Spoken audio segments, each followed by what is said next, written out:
السلام علیکم۔ کاغذ کی شہزادی۔ گرمیوں کی چھٹیاں شروع ہو چکی تھیں اور ننھی الیکسا اپنی دادی کے یہاں پر تھی۔ کیا میری ننھی پری کو بھوک لگی ہے؟ نہیں، مجھے کچھ بھی نہیں چاہیے۔ میرے امی ابو مجھے اپنے ساتھ کیوں نہیں لے کر گئے؟ بیٹا، وہ کام کے لیے گئے ہیں، وہ مصروف ہوں گے۔ ویسے بھی تمہارے پاس دادی ہے نا؟ الیکسا: مجھے آپ پسند نہیں، مگر مجھے تم پسند ہو۔ سچ کہوں تو تم سے محبت کرتی ہوں۔ اچھا یہ بتاؤ، یہ کھلونے تمہیں پسند آئے یا نہیں؟ نہیں، مجھے یہ کھلونے ذرا اچھے نہیں لگتے۔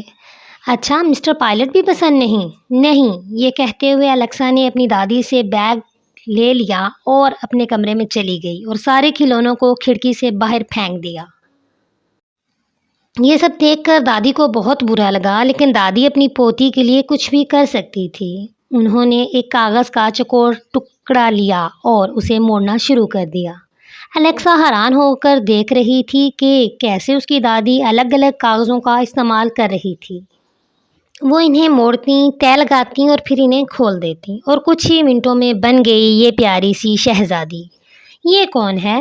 دادی، یہ ایک شہزادی ہے، تم اسے نام دے سکتی ہو، کاغذ کی شہزادی۔ یہ نام سن کر دادی بہت خوش ہوئیں۔ بہت اچھے، اور یہ رہی اس کی جادو کی ٹوپی۔ جادو کی ٹوپی؟ ہاں، جب یہ ٹوپی اپنے سر پر پہنتی ہے تو یہ جادو کر سکتی ہے۔ امید ہے کہ یہ کام کرے۔ اس رات الیکسا کی دادی نے اسے بستر پر سلا دیا اور خود بھی سونے چلی گئی۔ شب خیر بیٹا۔ دادی کے جاتے ہی الیکسا اٹھی اور دراز سے شہزادی کو نکالا اور اس کے سر پر ٹوپی پہنا دی۔ چلو کاغذ کی شہزادی، اپنا جادو دکھاؤ۔ چلو نا، تم نے ٹوپی تو پہن لی ہے، اب اپنا جادو دکھاؤ۔ تم بس ایک احمق گڑیا ہو جسے دادی نے بنایا ہے۔ میں تمہیں بالکل پسند نہیں کرتی۔ یہ کہتے ہوئے الیکسا نے گڑیا کو کھڑکی سے باہر پھینک دیا۔ مجھے تمہاری کوئی ضرورت نہیں، اور لائٹ بند کر کے سو گئی۔ جیسے ہی چاند بادلوں سے نکلا اور اس کی روشنی کاغذ کی شہزادی پر پڑی، شہزادی خوشی سے چلا اٹھی، چاندنی چاندنی، مجھے جلد ہی کھڑکی پر پہنچنا ہوگا۔ تبھی ایک کیڑا شہزادی کے پاس آیا۔ آہ، تم کون ہو؟ میرا نام ہے انسی۔ سلام انسی، کیا تم مجھے کھڑکی تک پہنچنے میں مدد کرو گے؟ کیوں نہیں، تمہارے لیے کچھ بھی۔ شکریہ انسی، کوئی بات نہیں۔ اس لڑکی کو بنا اٹھائے مجھے میری ٹوپی لے کے چلے جانا ہے۔ یہ کہتے ہوئے شہزادی لڑکھڑائی اور نیچے گر گئی۔ وہ رہی ٹوپی۔ کاغذ کی شہزادی اپنی ٹوپی لینے کے لیے بھاگی، پر اس سے پہلے کہ وہ ٹوپی اٹھاتی، الیکسا اٹھ گئی۔ تمہیں اپنی ٹوپی چاہیے؟ پر شہزادی کوئی جواب دیے بغیر بھاگ پڑی، لیکن چھوٹی ہونے کی وجہ سے الیکسا نے اسے پکڑ لیا۔ مجھے جانے دو، شہزادی نے کہا۔ الیکسا، اتنی آسانی سے نہیں، تم میرا کھلونا ہو، یاد ہے نا؟ لیکن تم نے مجھے باہر پھینک دیا تھا۔ ہاں تو میرا کھلونا، میری مرضی۔ تم ایک بہت ہی خود غرض لڑکی ہو۔ ہاں، جیسے مجھے تو اس کا پتہ ہی نہیں۔ مجھے جانے دو، مہربانی کر کے مجھے جانے دو۔ تم نہیں جانتی کہ کیا چیز داؤ پہ لگی ہوئی ہے۔ مجھے فرق نہیں پڑتا۔ نہیں نہیں، مہربانی کر کے میری بات تو سنو۔ اگر طلوع آفتاب تک میں تیرتے ہوئے اپنے محل تک نہ پہنچی تو گلابی جادوگرنی میری سلطنت کو تباہ کر دے گی۔ گلابی جادوگرنی؟ ہاں دیکھو، میں سچ کی شہزادی ہوں۔ گلابی جادوگرنی نے مجھ پہ جادو کر کے ایک درخت میں تبدیل کر دیا تھا۔ مجھے لگا میری زندگی ختم ہو گئی ہے کہ ایک دن ایک گوشہ نشیں اچانک رک گئیں اور دیکھنے لگیں۔ اے درخت، تم کیوں رو رہی ہو؟ تم مجھے سن سکتی ہو؟ ہاں بے شک، میں نے اسے سب کچھ بتا دیا۔ ایک مرتبہ میں 25 کی ہو جاؤں گی تو میرے ابو اس جادوگرنی کو جو میرا روپ لیے ہوئے ہے ملکہ بنا دیں گے۔ پھر اسے جادو والا سونے کا بالا سونپ دیں گے جسے وہ تباہی مچا سکتی ہے۔ گلابی جادوگرنی بہت ہی طاقتور ہے، میں جانتی ہوں۔ ساتھ میں وہ طلسم بھی، لیکن میں اسے الٹا نہیں سکتی، پر میں اس کے اوپر ایک طلسم نازل کر سکتی ہوں۔ آبرا کڈابرا گلی گلی چھو۔ قدرت کے راستے سے تم ایک الگ روپ لے لو گی، تم ایک ارغانی شہزادی بن جاؤ گی، اور جب چاند کی روشنی تم پر پڑے گی تم اپنے اصلی روپ میں آ جاؤ گی۔ اپنی جادو کی ٹوپی پہن لینا اور اڑ جانا اس جگہ جہاں بہتا ہوا محل ہے، کیونکہ وہیں گلابی جادوگرنی اپنا دل رکھتی ہے۔ تم اپنی جادوئی ٹوپی اس دل کے اوپر رکھ دینا اور وہ ہوا میں غائب ہو جائے گا۔ اس سے اس جادوگرنی اور اس کے طلسم کا خاتمہ ہو جائے گا۔ پر یاد رکھنا، تہتے ہوئے محل مشکلوں سے بھرا ہوا ہے اور تمہیں اس دل کو ڈھونڈ کے طلوع آفتاب ہونے سے پہلے ختم کرنا ہوگا، ورنہ تمہارا خاتمہ ہو جائے گا۔ چاند کے پیچھے پیچھے چلنا، وہ تمہیں تہتے ہوئے محل تک لے جائے گا۔ اور پتہ ہے، اگلی صبح ہوا نے مجھے جھڑ سے اکھاڑ دیا اور وہ مجھے کاغذ کی فیکٹری میں لے گیا اور میں یہاں پہنچ گئی۔ مہربانی کر کے مجھے جانے دو۔ الیکسا نے کچھ دیر سوچا۔ ٹھیک ہے، پر میں تمہارے ساتھ چلوں گی۔ نہیں نہیں، یہ بہت خطرناک ہے۔ لیکن الیکسا نہ مانی۔ ٹھیک ہے، ہاں مزہ آئے گا، چلو چلو، میری ٹوپی پر کوئی گڑبڑی نہیں، وعدہ؟ وعدہ۔ الیکسا نے ٹوپی شہزادی کو پہنا دی۔ جیسے ہی شہزادی نے ٹوپی پہنی، ایک سنہری رنگ کی روشنی شہزادی کے بدن سے نکلنے لگ گئی اور شہزادی ہوا میں اڑنے لگ گئی۔ شہزادی الیکسا کو لے کر چل پڑی۔ کیا تمہیں پتہ ہے وہ محل کہاں ہے؟ بس چلتی رہو میرے پیچھے۔ چلو ٹھیک ہے۔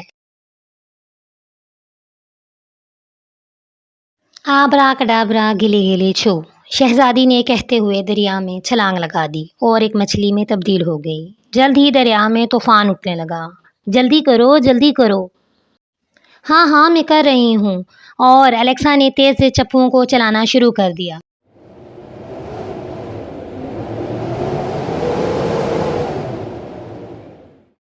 جلد ہی الیکسا دریا کے کنارے پہنچ گئی اور جلدی سے بھاگنا شروع کر دیا۔ پیچھے سے طوفان آ گیا جس نے تمام پتھروں کو اپنی لپیٹ میں لے لیا۔ جیسے ہی شہزادی نے دیکھا کہ الیکسا نہیں بچ پائے گی تو اس نے جلد ہی ایک عقاب کی شکل اختیار کر لی اور الیکسا کے کپڑوں سے پکڑ کر اسے اڑا کر دریا کے اس پار لے گئی۔ شکر ہے بال بال بچ گئے۔ ہاں تم صحیح کہہ رہی ہو، چلو آپ جلدی کرو۔ رکو، اگر تم کسی بھی چیز کا روپ لے سکتی ہو تو تم ڈریگن بن کے وہاں تک کیوں نہیں چلی گئی؟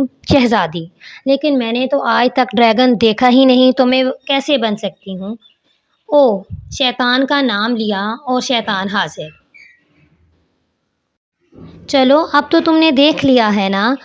شہزادی ہاں، اور جلد ہی شہزادی ایک طاقتور ڈریگن میں تبدیل ہو گئی۔ وہ اس ڈریگن سے بھی کئی گنا زیادہ طاقتور تھی اور وہ غصے میں غرانے لگ گئی۔ دوسرا ڈریگن مڑا اور ڈر کے بھاگ گیا اور کبھی لوٹ کر نہ آیا۔ جنگل میں کافی دیر تک چلنے کے بعد وہ دونوں ایک سمندر کے سامنے پہنچ گئی۔ سمندر کے پار ایک تہتا ہوا محل تھا، پر لگتا ہے اس سمندر کو پار کرنا کافی مشکل ہے۔ پانی کا بہاؤ بہت تیز ہے اور ساتھ بارش بھی۔ اب ہم کیا کریں گے؟ گھبرائیے نہیں، مسٹر پائلٹ یہاں آ چکے ہیں۔ مسٹر پائلٹ، میرا کھلونا؟ ہاں، میں انہیں لے کر آئی، سوچا شاید ضرورت پڑ جائے۔ اور اب اسی وقت الیکسا کے سارے کھلونے آگے بڑھنے لگے۔ واو، کبھی کوئی چیز پھینکنی نہیں چاہیے، چاہے وہ معمولی سا کھلونا ہی کیوں نہ ہو، پتہ نہیں کیا چیز کب کام آ جائے۔ شہزادی، مسٹر پائلٹ، کیا آپ ہمیں اس محل تک لے جائیں گے؟ جی کیوں نہیں، اور ہم فوج بن کے آپ کے ساتھ چلیں گے۔ تبھی وہ سب جہاز میں سوار ہو گئے اور جہاز اڑنے لگ گیا۔ جیسے ہی جہاز وہاں رکا تو دونوں فوجیں آپس میں ٹکرانے لگ پڑیں۔ اسی لمحے الیکسا اور شہزادی محل کے اندر داخل ہو گئیں۔ جیسے ہی انہوں نے دروازہ کھولا تو ایک لمبے دانتوں والا جن ان پر حملہ آور ہوا۔ جن نے شہزادی پر حملہ کیا تو درمیان میں الیکسا آ گئی۔ رکو الیکسا! شہزادی نے جن پر حملہ کر کے جن کو ختم کر دیا۔ الیکسا، یہ تم نے کیا کیا؟ مجھے معاف کر دو شہزادی، مجھے ایک اچھا انسان بننا چاہیے تھا۔ یہ کہتے ہوئے الیکسا رونے لگ گئی۔ شہزادی مسکرائی اور اس نے الیکسا کو چپ کروایا۔ جلد ہی انہوں نے جادوگرنی کا دل ڈھونڈ لیا اور اس نے اپنی ٹوپی اس کے اوپر رکھ دی اور وہ ہوا میں غائب ہو گیا۔ جیسے ہی وہ ہوا میں غائب ہوا، شہزادی اپنے اصلی روپ میں آ گئی، شہزادی زینا۔ شکریہ الیکسا، تم ایک بہت ہی اچھی دوست ہو۔ اگلی صبح جب سورج نکلا، الیکسا اپنے بستر سے اٹھی۔ یہ کیا؟ کب؟ کیسے؟ اس نے اپنے آپ سے سوال کیا۔ کیا یہ سب ایک خواب تھا؟ الیکسا بیٹا اٹھ گئی، دادی نے الیکسا کو دیکھ کر کہا۔ الیکسا بھاگتی ہوئی دادی کے پاس گئی اور ان کے گلے لگ گئی۔ دادی، مجھے معاف کر دیں، میں نے آپ کے ساتھ اور امی ابو کے ساتھ بہت برے طریقے سے برتاؤ کیا ہے اور اپنے سارے کھلونے بھی پھینک دیے ہیں۔ رو کیوں رہی ہو بیٹا؟ تمہارے کھلونے وہی ہیں تمہارے کمرے میں۔ الیکسا یہ سن کر بھاگتی ہوئی اپنے کمرے میں گئی اور اس نے دیکھا کہ اس کے تمام کھلونے کاغذ کی شہزادی سمیت وہیں پڑے ہوئے تھے۔ او میری پیاری شہزادی، او میری پیاری کاغذ کی شہزادی۔ دادی یہ تمام منظر دیکھ کر بہت خوش ہوئیں کیونکہ دادی ہی وہی گوشہ نشین تھیں جنہوں نے شہزادی زینہ کو آزاد کروایا اور اپنی پوتی کو بھی سبق سکھایا تھا۔ اس کہانی سے ہمیں یہ سبق ملتا ہے کہ کوئی چیز چھوٹی بڑی یا معمولی نہیں ہوتی۔